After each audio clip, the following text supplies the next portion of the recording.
My grandparents told the secret of the family in their will, because of which the family loves my sister so much, and also left me almost everything they had. Hi Reddit. I wasn't sure if I should post this, but I really need to get this off my chest. So, here's my story, and it's a wild one. For most of my life, my family made it clear that I wasn't exactly the favorite child. My younger sister, Katie, was always the star. She's married with kids, while I'm single at 32 and focusing on my career. According to my parents, that made all the difference. They often reminded me I wouldn't be getting much when the time came for my grandparents' estate to be divided. Katie has a family to support, they'd say. You don't need it as much as she does. It stung, but I learned to accept it, or so I thought. Recently, my grandparents' will was read. Everyone gathered at the lawyer's office, me, Katie, her husband, and our parents. The tension was palpable, but I told myself I didn't care. The lawyer began reading the will, and just like my family had hinted for years, the first portion of the estate, roughly 10%, was given to Katie. The rest was assigned to her family. I didn't expect anything different, but hearing it out loud was still a punch to the gut. My parents were beaming, Katie looked smug, and I just sat there quietly, trying not to show any emotion. As the meeting wrapped up, the lawyer did something unexpected. He asked me to stay behind for a private conversation. My family exchanged confused glances, but they didn't ask questions.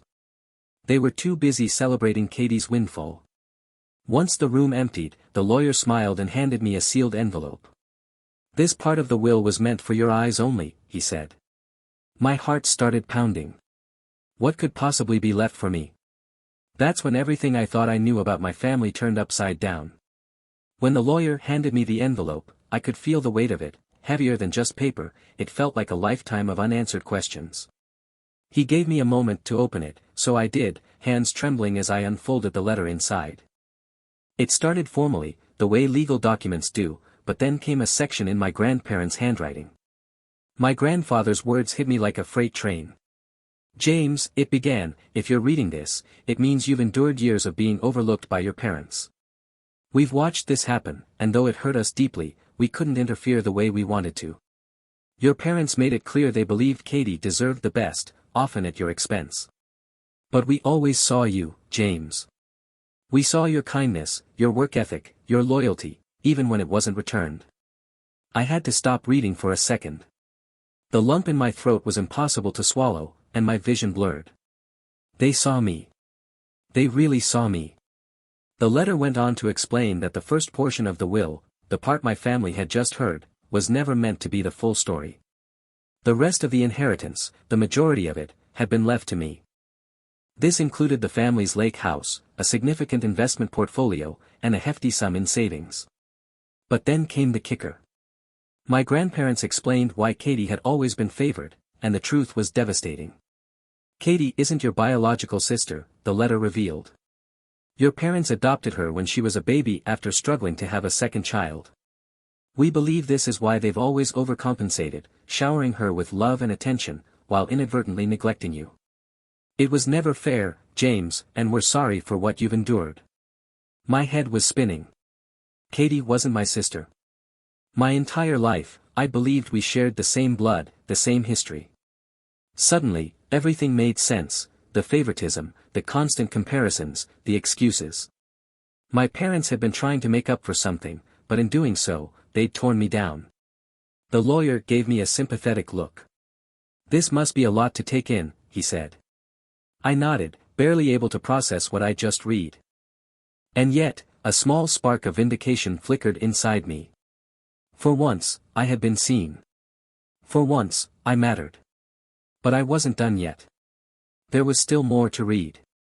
I sat there for what felt like forever, just staring at the letter. My grandparents had seen everything I went through, and they wanted to make things right, even if it was too late for them to see it. It was a lot to take in, but I wasn't angry at them. If anything, I felt grateful. The lawyer cleared his throat, gently bringing me back to the moment. There's one more thing, he said, pulling out another document from his briefcase.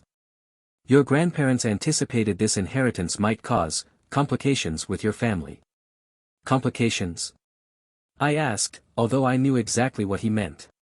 He slid the paper across the table. It was a legal clause, one that explicitly stated Katie and my parents could not contest the will. Any attempt to do so would result in the forfeiture of Katie's portion of the inheritance. My grandparents had been thorough, they must have known how my family would react. "Do you want to take some time to process this?" the lawyer asked. I shook my head. "No," I said firmly. "I know exactly what's going to happen when they find out. They'll try to guilt me, manipulate me, maybe even demand I give Katie a share. But this time, I'm not giving in." For the first time in years, I felt like I had power in this family dynamic. The favoritism, the constant belittling, it all seemed so small now compared to what I held in my hands. Still, I wasn't just going to sit back and let my family steamroll me. I needed a plan. As I left the lawyer's office, I thought about my next steps. I could already hear my parents' voices in my head: "James, you're being selfish," or, "Katie has children to think about." They'd probably try to spin the revelation about her adoption into a sob story, too. But this wasn't about revenge for me, it was about finally standing up for myself. By the time I got home, I'd made up my mind. If my parents and Katie wanted to keep playing favorites, they could, but they'd do it without me. I wasn't going to let them take anything more from me, not my inheritance, not my dignity, nothing. But first, I had to break the news. When I got home, the weight of the envelope seemed heavier than ever. I sat at my kitchen table, the letter spread out in front of me. How was I even going to start this conversation? My parents were already celebrating Katie's windfall. Dropping this bombshell wasn't just going to rock the boat, it was going to sink it. I decided to rip the band-aid off. I texted my parents and Katie, asking if we could meet at their house that evening. Predictably, Katie responded with, "Is this really necessary? We just got done with the will reading." My mom chimed in right after, "James, don't make this about you." I ignored their jabs and responded with a simple, "It's important." When I arrived that evening, the mood was celebratory. My parents had champagne glasses out, and Katie's kids were running around the living room. Katie and her husband sat on the couch, looking smug as ever. My dad barely acknowledged me when I walked in, just gestured toward an empty chair like I was an afterthought. "What's so urgent?" Katie asked, her tone dripping with impatience. I took a deep breath. "There's more to the will than what you heard earlier today," I said, pulling out the envelope and placing it on the coffee table. The room went silent. My mom's smile faltered, and Katie exchanged a confused glance with her husband. "What do you mean, more?" my dad finally asked, his voice cautious. "The lawyer asked me to stay behind after you all left," I said. "There was a second part of the will. It turns out, Grandpa and Grandma left me the rest of the inheritance." Katie scoffed, clearly thinking it was a joke. "Yeah, right. The rest? That's impossible. They said I was getting the majority." "No," I said firmly. "You got a fraction. The house, the savings, the investments, it's all in my name." My mom's face went pale, and my dad leaned forward like he couldn't believe what he was hearing. Katie, on the other hand, looked furious. "This has to be a mistake," she snapped. "Why would they do that? I have kids. I have a family." I met her gaze and kept my voice steady. "It's not a mistake. Grandpa and Grandma knew how I've been treated my whole life. They saw everything, every insult, every time I was pushed aside so you could have more. This was their way of making it right." My dad started to speak, but I held up my hand. "Before you say anything, you should know there's a clause in the will. If anyone contests it, Katie forfeits what she's already been given." Katie's husband looked like he was about to explode. "You're really going to take this from her?" he said, his voice rising. "From your own sister?" That's when I dropped the final bombshell. "She's not my sister," I said quietly. "Grandpa and Grandma explained everything. Katie's adopted." The room erupted. My mom gasped, Katie shot up from her seat, and my dad started shouting about how I was being disrespectful. Katie's husband demanded proof, yelling that I was lying to tear the family apart. I stayed calm. "The proof is in the letter. You can read it if you want." Katie stormed out of the room, slamming the door behind her. My parents just sat there, stunned into silence. I stood up, grabbed my envelope, and looked at them one last time. "I didn't ask for this," I said. "But it's mine now. If you can't handle that, then maybe it's time we all stopped pretending to be a family." And with that, I walked out. The drive home was quiet, but my mind was anything but. The events of the evening replayed over and over, the shock on Katie's face, my parents' disbelief, the way the room erupted when I mentioned the adoption. My phone buzzed relentlessly, lighting up the passenger seat with missed calls and texts. I didn't bother checking. It wasn't hard to imagine what they were saying. Once I got home, I sat at the kitchen table, staring at the sealed envelope from the lawyer. My grandparents' words felt heavier now, not because of the inheritance itself, but because of what it represented. They had seen me, really seen me, and it had taken them years to show it. But the backlash from my family was just beginning, and I knew they wouldn't take this lying down. The next morning, I woke to a storm of notifications. Messages from extended family poured in, some cautiously worded, others outright accusatory. A few cousins and an aunt asked vague questions like, "What's going on with the will? Are you okay?" But others weren't so diplomatic. One cousin's text read, "How could you do this to Katie? She has kids." I didn't reply to any of them. What was the point? Any explanation I gave would be dismissed as selfishness, no matter how carefully I phrased it. Instead, I forwarded the lawyer's contact information to anyone who seemed genuinely curious. "You can get the details here," I typed repeatedly, keeping it short and impersonal. By mid-afternoon, Katie had escalated things. She sent me an email that was almost laughable in its audacity. It wasn't a plea for fairness or a conversation to clear the air, it was a demand for half of the inheritance. She justified it by pointing to her family's financial struggles and her role as a mother, claiming that I, as a single man, couldn't possibly need the money as much as she did. Her entitlement was staggering. She wasn't asking for help, she was asserting that she deserved what was rightfully mine. There was no acknowledgement of the will, no respect for our grandparents' wishes, just a blatant attempt to rewrite the narrative in her favor. I forwarded the email to the lawyer with a brief note, FYI, just in case. I wasn't going to dignify her demands with a response. Later that evening, my mom called. Her tone was soft and sweet, carefully chosen to seem reasonable.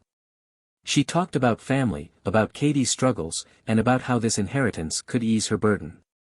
She framed it all as if I had an obligation to keep the family together, subtly implying that I was being petty and divisive by holding firm. It wasn't long before my dad followed up, but his approach was the opposite of my mom's. His messages were terse and angry, accusing me of selfishness and greed. To him, this wasn't just about money, it was about maintaining the family hierarchy, where Katie always came first. As I sifted through the day's messages, I realized something that both stung and clarified everything. My family wasn't fighting me because they thought I was wrong, they were fighting me because they couldn't accept losing control. The favoritism, the expectations, the constant dismissals of my worth, it had all been about keeping me in my place. And now, for the first time, I had stepped out of line. Despite everything, it wasn't easy. The weight of their disappointment, real or feigned, was heavy. For all their faults, they were still my family, and severing those ties felt like losing a part of myself. But as I sat in the quiet of my apartment, rereading the letter from my grandparents, I felt a flicker of strength. This wasn't just about money.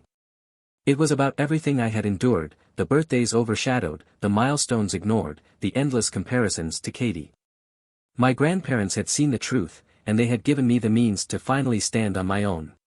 For the first time, I wasn't trying to win their approval or mend broken bonds. I was standing my ground, and I wasn't going to let guilt or anger change that. The days that followed were tense, each one bringing a new layer of chaos. My phone continued to buzz with messages, though the tone was shifting. Some extended family members seemed to back off, likely after speaking to the lawyer or realizing there was more to the story than what Katie and my parents had told them.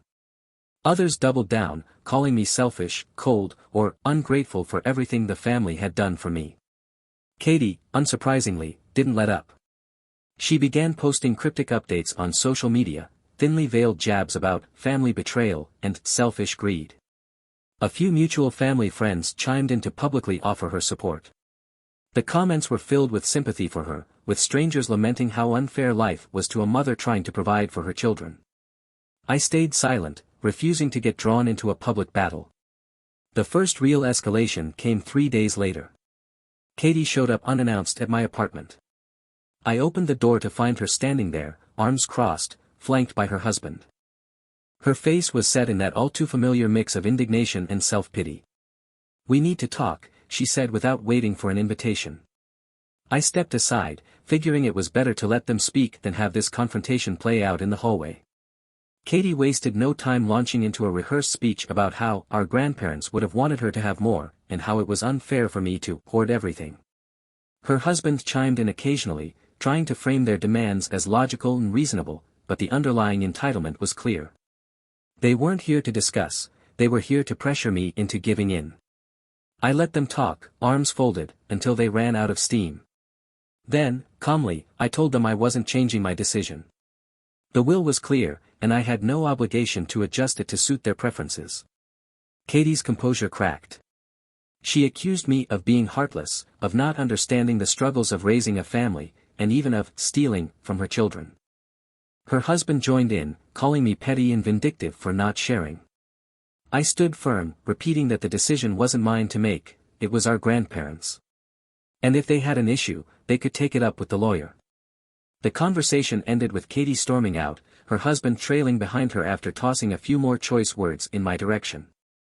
I locked the door and leaned against it, feeling drained but resolute.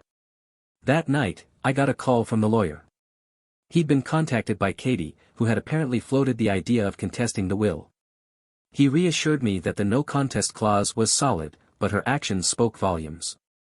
Katie wasn't just angry, she was determined to fight, even if it meant risking what little she'd already been given.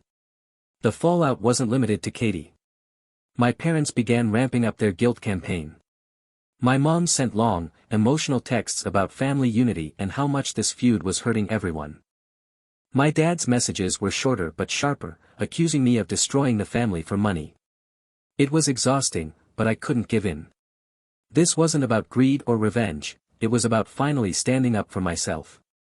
For years, I had been the afterthought, the one told to be grateful for crumbs while Katie got the lion's share. This inheritance wasn't just money, it was recognition of everything I had endured, and I wasn't going to let them take that away from me. Still, the pressure was relentless, and the divide in the family was growing wider. Every step I took to defend myself seemed to push them further away. But deep down, I knew this wasn't a fight I could afford to lose, not just for the inheritance, but for my sense of self-worth. Katie's attempt to contest the will didn't go far, as the lawyer had predicted. A few days later, I received a smugly professional email from her lawyer, outlining her grievances and suggesting we resolve things amicably by splitting the inheritance. I forwarded it to my own lawyer without replying, knowing there was no chance I'd entertain such a proposal. Not long after, the messages from my parents became increasingly pointed. My mom, usually the mediator, shifted tactics. Her texts turned colder, filled with phrases like, "I can't believe what you're doing to your sister," and "This isn't how we raised you." My dad, predictably, went straight for insults, accusing me of selfishness, betrayal, and tarnishing the family's legacy. The breaking point came during a family gathering I wasn't even invited to. My cousin, who had stayed neutral throughout the ordeal, called to give me a heads up. Katie had taken the opportunity to air her grievances in front of everyone, painting herself as the selfless mother struggling to make ends meet while her greedy, childless brother refused to share.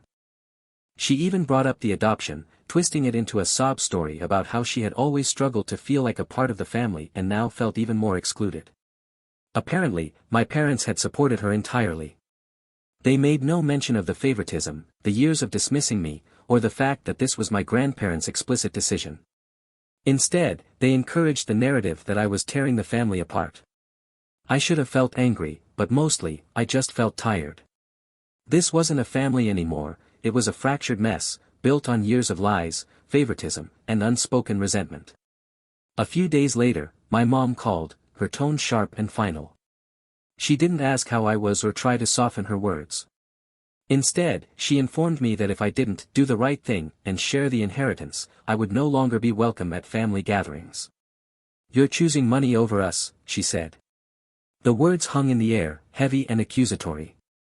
But for once, I didn't feel the sting of guilt. "No," I said quietly, more to myself than to her. I'm choosing me. The silence that followed was louder than anything else she could have said. Without waiting for her response, I ended the call. That night, I deleted the family group chat and blocked my parents' numbers.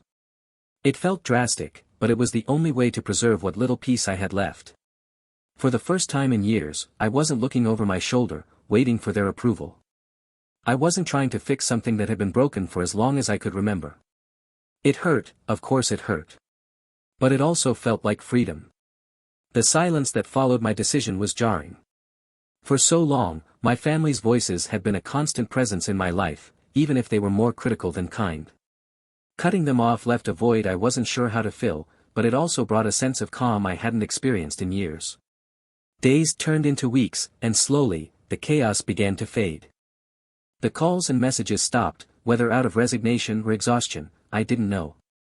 Katie's social media tirades continued for a while, but without me engaging, they lost steam. Eventually, even she seemed to move on, or at least find a new audience for her grievances. In the quiet, I started to think about what came next. The inheritance wasn't just a financial windfall, it was an opportunity to build the life I'd always wanted. My grandparents hadn't just given me money, they'd given me freedom. The first thing I did was visit the lake house. It had been years since I'd been there, but walking through the familiar rooms brought back memories of summers spent fishing with my grandfather and helping my grandmother bake in the tiny kitchen. It wasn't just a house, it was a piece of them, a connection to the only people who had ever truly seen me. I decided to keep it. Selling it might have been easier, but something about preserving that piece of my grandparents' legacy felt right. Over the next few weeks, I began making plans to renovate it, turning it into a place where I could escape the noise of the world, or maybe even share it with others who needed a break from their own chaos. The rest of the inheritance went into investments and a fund for future dreams. Travel, hobbies, maybe even starting my own business, things I'd never allowed myself to imagine before. For once, I wasn't holding back or second-guessing myself. Of course, there were moments when the old guilt crept in. Family is family, after all, and cutting ties wasn't easy.